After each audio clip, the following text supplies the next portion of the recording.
Don't I wish I were in your shoes now? Mojisola Ojebode. It was the third time 28-year-old Mojisola Esther Ojebode was being called to this stage to receive the prestigious Global Innovation Through Science and Technology Award that is accompanied by an equally lucrative cash award. I'm glad she's not wearing high heels, let them fit in them, basically.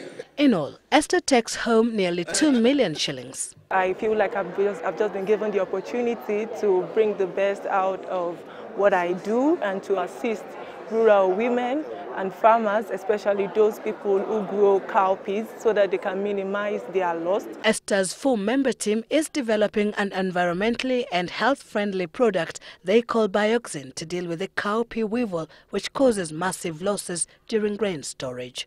And that's what I won the award for, based on the idea.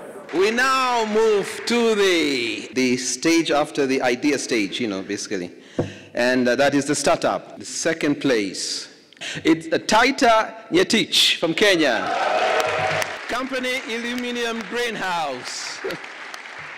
Aluminium greenhouses seek to create limitless integrated modern greenhouse with sensors, the monitor temperature, humidity, soil moisture, and most importantly, the water supply.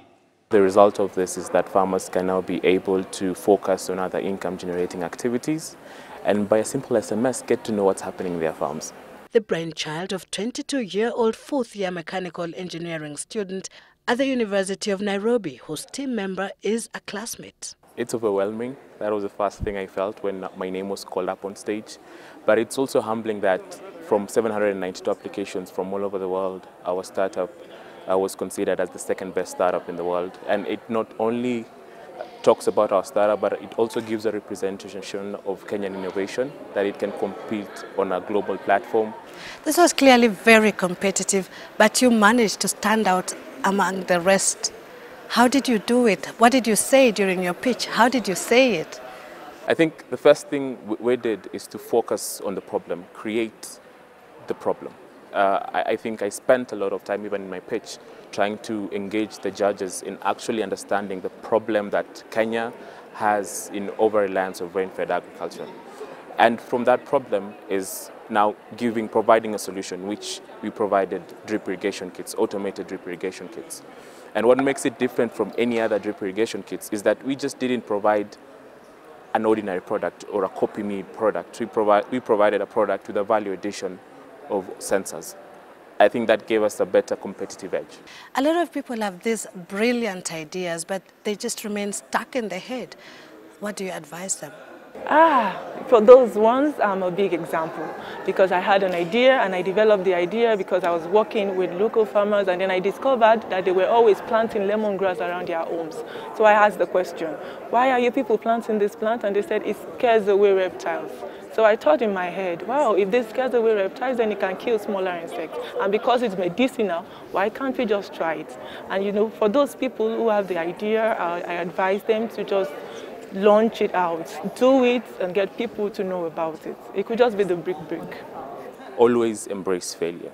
Failure doesn't mean your idea doesn't work. It simply means you need to innovate it. You need to change the approach that you're giving to it. The best startup worldwide this year was awarded to Carlos Benal from Mexico. The company is Aido Innova with Glucose Alarm. Glucose Alarm is a diabetic urine glucose sensor that is placed inside the toilet bowl and sends information to the patient's smartphone, physician, or insurance company. So you don't have to prick your finger anymore and feel the pain. And the best idea went to Rudy Cook from South Africa. And the company is Water Brothers. And Water Bros seeks to remodel water distribution by putting high-tech water purification within reach of the local community using reverse osmosis technology. The top winners will be smiling all the way to the bank, where they can cash in their 2.5 million shilling cash reward for their innovations. Sylvia Chebet for Monday Special.